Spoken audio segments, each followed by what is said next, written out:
Module 2 and the process of adjustment. Now we've reached the stage of 7, self-concept, from feeling bad to knowing why I'm worthy. It is okay to feel good about yourself. You can learn to feel better about yourself and gain strength to help you adjust better to a crisis in your future life. As you have successfully adjusted to this crisis, you will feel even better about yourself. For some people, it is as if they are experiencing a personal identity crisis. You may be seriously creating strains on your current relationship now with friends, and also, if it continues, in the future. Carl said, "When I was a child, my father continually warned me about getting a big head and becoming in love with myself. Then I went to church and learned that I'd been born sinful. At school, it was big boys and those with all the brains who got all the attention. Finally, I married, so there would be someone who thought I was worthwhile. It made me feel good that someone cared. But then she started to point out my faults to me. I finally reached a point where I began to believe that I was truly worthless. It was then that I decided to leave the marriage." Your self-concept is the skeleton which, if you like, supports your personality. Here we can see that when self-concept becomes fractured, the whole personality begins to fragment. Apparently, we learn much of how we feel about ourselves at an early age from the significant people around us, including our parents, as well as siblings, relatives, and also teachers. This basic level of self-concept is later influenced by our peers, especially during that all-important impressionable teenage years. You can read more about this process in the articles section of my main website.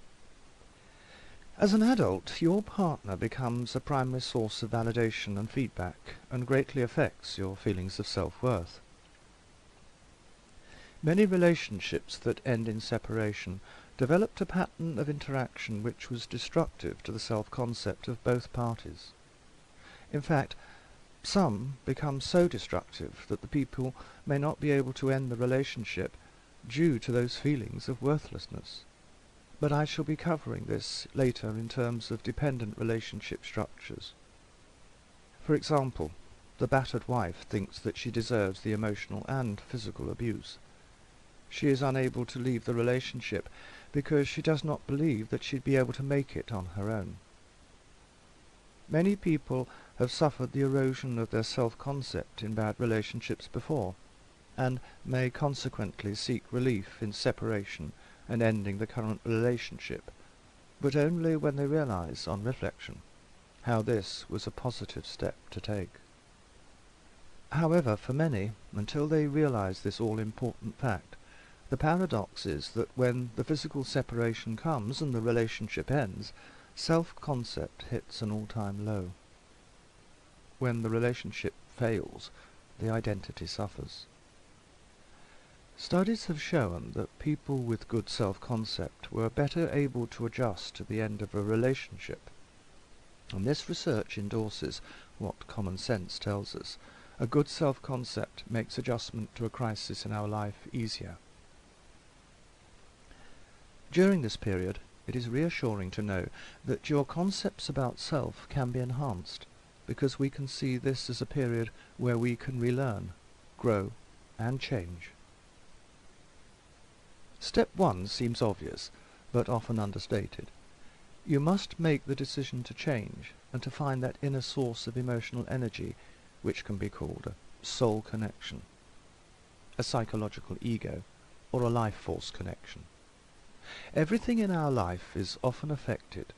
Our work, relationships with other people, the way you parent your children, your choices about a future partner, and most of all, the way we feel about ourselves. Enormous changes may occur in your personality as you improve your concept of self. The decision is the first and perhaps the most difficult step. But if your commitment is firm, then the steps that follow become easier to explore and, of course, integrate into your day-to-day life. Step 2 is to change the way we look at ourselves. For example, most people can easily list, say, 20 things they do not like about themselves. So, now we need to list 20 things we do like about ourselves. Easy? Go ahead and spend 5 minutes with a pen and paper. During my seminars I have run over the last 20 years or so, many said, "How about 2 things I like about myself instead of 20? I once received a phone call rather late at night from one of the seminar members, and there were groans and comments such as, "Steve, when I came home from teaching at the school earlier this evening and started the list of things I like about myself, it took me an hour to come up with the first one. It took almost that long for the second one, and now it's 10:30 in the evening and I've only 5 things on my list." Clearly, this was the most important homework in the 10-week seminar for this person. And given this is such an important task, we need to take time so that we can complete a list and then believe in it and move on. Step 3, which is to say positive things about yourself aloud to others. Good things may be easier to write to ourselves privately than to say out loud. All the old messages inside our heads start with, "Don't act stuck up and conceited." Please, work hard at ignoring such messages and take your list and share it with a good friend. Get the courage in place to break this negative pattern and realize that it is normal to make good comments about yourself. However, I realize it does take courage to say them out loud. Often the reason for this anxiety is that the voice, which I term the internal critical parent, links to statements directly or indirectly made to you during your formative years, such as childhood and when you were a teenager. In one seminar, Charlie said that he could not do this step 2 because his parents had told him not to get a big head. Charlie was a good athlete in school and the exercises could have helped him build confidence in himself. But the parents' voice was louder and he'd learned to be humble. As an adult, he could not say good things about himself because he still felt his parents' voice in his mind. The statement may sound ridiculous to you, but it was certainly not to Charlie.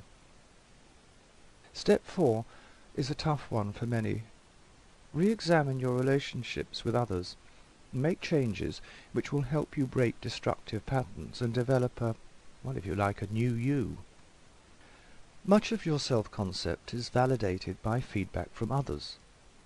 Which of your relationships, be they friendships, family relationships, work relationships, are constructive and which are negative?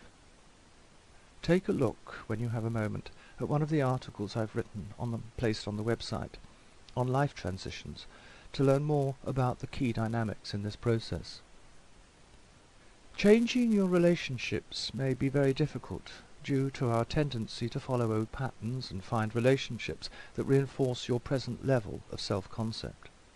But I believe that if you sincerely want to feel better about yourself, you need to invest in positive relationships, and those are the ones where they help you feel good about being you.